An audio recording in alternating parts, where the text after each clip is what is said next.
horribly damaging personal relationships. One of Facebook's earliest executives dropped a bombshell when he admitted that social media was programming its users and destroying the fabric of society. I feel tremendous guilt.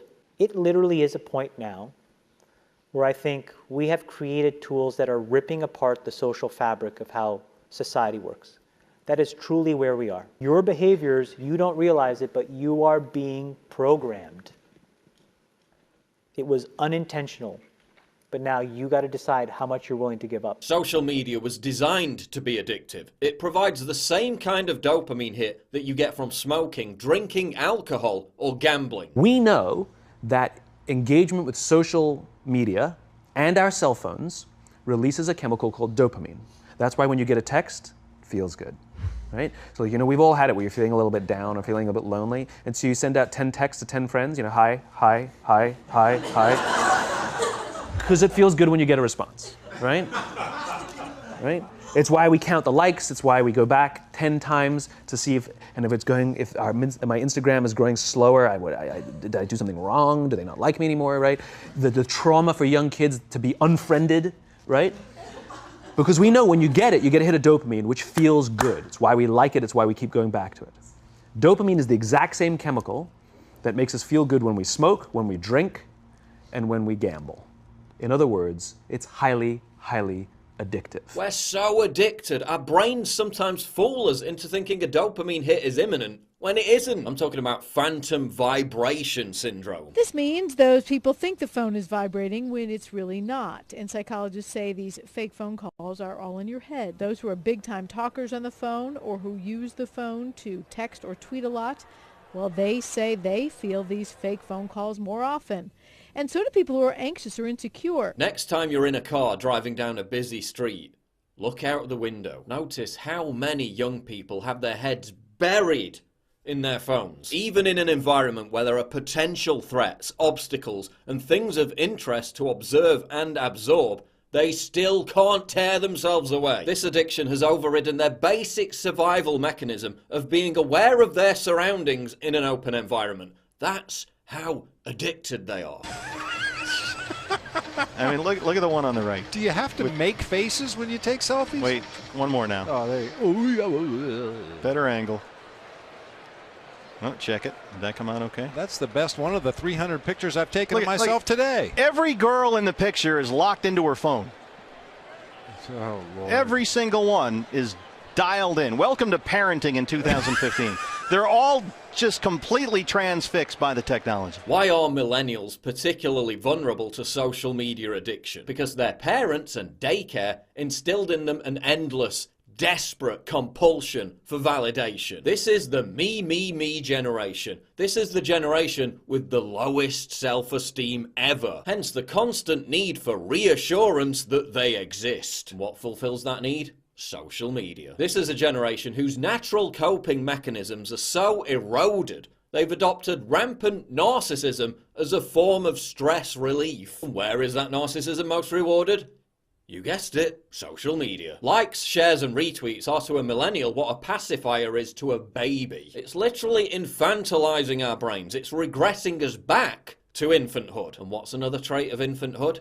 Short attention spans. Our attention spans have been decimated by social media. We're kept in a perpetual state of distraction and disruption. This constant influx of new information prevents our brains from being able to process that info and send it into long-term memory. Do you ever wonder why your memory seems so much worse than it used to be? If you're constantly distracted by new information, you can't devote the required attentiveness to any one subject. So everything is just a superficial snapshot. Some of you probably got distracted 30 seconds into this video and started reading the comments. Our brains adapt physically to our changing environment. This is called neuroplasticity. Social media and the internet in general has rewired our brains to make us only capable of shallow thinking. Studies also show that the more distracted you are, the more difficult it is to feel empathy.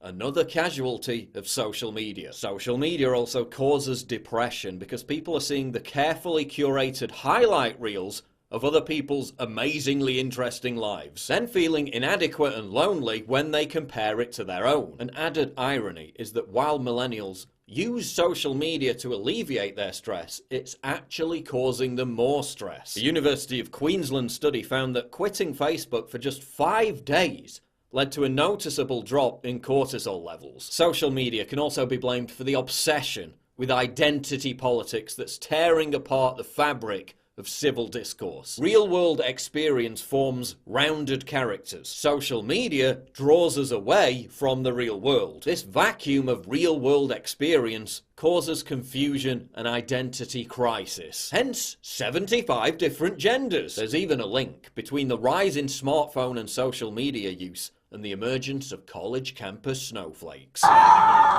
It short circuits the brain, and we're starting to find that it has actual cognitive consequences, one of them being this sort of pervasive background hum of anxiety. Now, the canary in the coal mine for this issue is actually college campuses. If you talk to mental health experts on college campuses, they'll tell you, along with the rise of ubiquitous smartphone use and social media use among the students on the campus came an explosion of anxiety-related disorders. Students who are bathed in this constant background hum of anxiety are so emotionally brittle, they're triggered by anything. The positives of social media, well, everyone has a voice. And while in principle this allows for the democratization of information, in practice it equates to billions of retards sharing pictures of their food and hurling vile insults at strangers for having the wrong opinion. It equates to maniacal witch hunt mobs destroying people's reputations and careers because they said something deemed offensive. And yes, I'm painfully aware of the irony of someone who has forged an identity partly thanks to social media, lecturing you about how terrible social media is. But this is as much an instructional video for me as it is for you. We're all addicts. We need to modify our behavior before it modifies us permanently. We have to escape this electronic ghetto. Here's a few things we can all do now. Turn off all non-essential notifications on your phone. Try and make a routine of only checking your messages and emails a maximum of 5 times a day. Less if possible. Use the internet like your parents use the internet. Go on there to do what you intend to do, then get off. Don't get distracted by 100 different strands. Don't surf the web. Try and be disciplined. Respect the value of your own time. Don't charge your phone next to your bed. Don't be pressured to check all the messages on all your accounts as soon as you wake up. Leave your phone in a different room to the one you're in at every opportunity. And if it's not absolutely essential for your career, just get off social media entirely. There's no point in being a public figure if you don't get any of the benefits of being a public figure. If you implement these changes, and I've got to implement them too, you'll be far happier, more productive, and a better person to be around. You'll be free of the background hum of anxiety and depression that social media perpetuates. 2018 is being described by some as the year of the neo-Luddite. An underground backlash against technology is brewing. More people than ever are beginning to feel that technological progress is not always beneficial. Violent anti-tech attacks are increasing. According to American philosopher John Zazan, something is going on. Zazan was a controversial supporter of the ideology of Ted Kaczynski, the Unabomber, although he condemned his actions. Kaczynski thought technological change had destabilized society, made life unfulfilling, and caused massive psychological suffering. While Kaczynski's response was deplorable, you'd be hard-pressed to deny that some of his fears have been realized. Professor Zazan thinks the emergence of another Unabomber is inevitable. Others even fear the rise of Luddite terror groups to rival Islamic jihadists. But before we allow fringe extremists to fill the void, we need to reassert control over our impulses, our emotions, and the very structure of our brains. Social media is turning us into addicts, and it's time to change our habits before we all become hopeless junkies.